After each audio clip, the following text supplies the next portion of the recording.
The city has a lot to lose.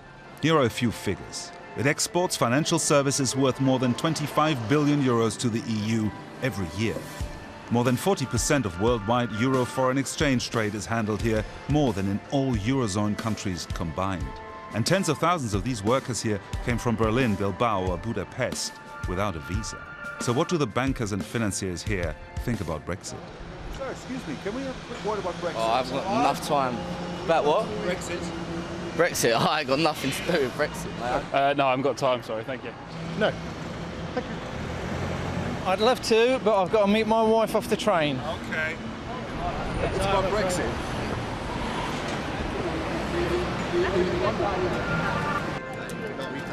The word Brexit alone seems enough to cause alarm with everyone in the city.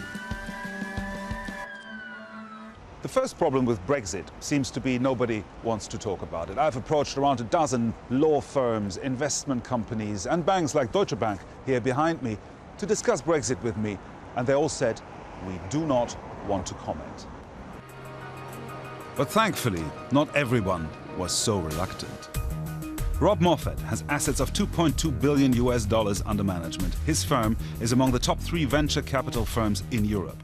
Moffat invests in young and dynamic startup companies across the continent. Brexit is nothing short of a direct threat to his business model. What I worry about is the long-term impact. So for us, success is about building billion-dollar global success stories out of Europe. The MySQL up in Helsinki, Ukes Group in Milan, Betfair in London. They've been built from every corner of Europe.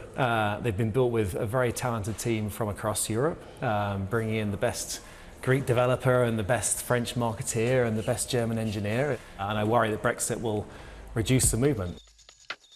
Brexit is a dangerous gamble for the city. The capital that is at risk is not only financial, it is human.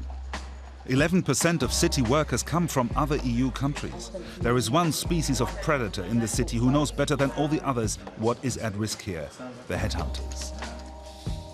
George Hudson is a recruiter. His raw material is people. He sniffs out high-profile talent for banks, insurances and law firms. His hunting grounds, he thinks, are in danger. A lot of the people that I work with have come from the EU. So, my last 3 placements have come from France, Germany, Ireland, and that wouldn't have been something I'd be able to do, obviously, if we didn't have that free movement. And there is another danger. Thousands and thousands of jobs could just vanish and reappear in Paris and Frankfurt or Dublin. You've got 6 insurance companies already considering relocating their headquarters on the back of just the possibility of there being a Brexit. So, yeah, I think it'd be a good idea for the public to consider, what people are saying in the city. One of the fastest growing and youngest sectors of the city is the FinTech industry. Young entrepreneurs who use technology and the internet to build the money machines for the future. London is the ecosystem they need to thrive, full of young wizards from all over the world and close to big capital. Hiroki Takeuchi co-founded Go Cardless 5 years ago. Now his company handles 1.9 billion euros of secure online payments from small companies across Europe per year.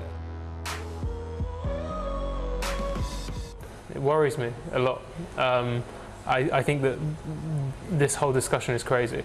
If you look at how the ecosystem's evolved over even just the last 5 years since we started Go Cardless, it's almost unrecognizable. The size, scale, ambition, number of companies that are being created all the time.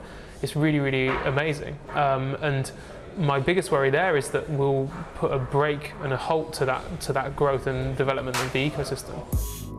For the young FinTech sector, a Brexit would mean that further growth will happen anywhere in Europe, but not in London.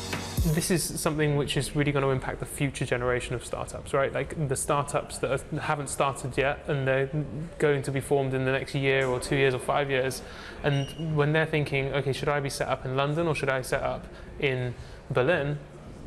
Which way do you think they're going to go when the European market's that much bigger?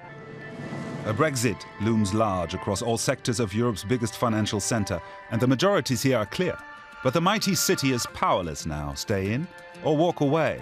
Like all of us, the city has to wait until the countdown to Brexit stops.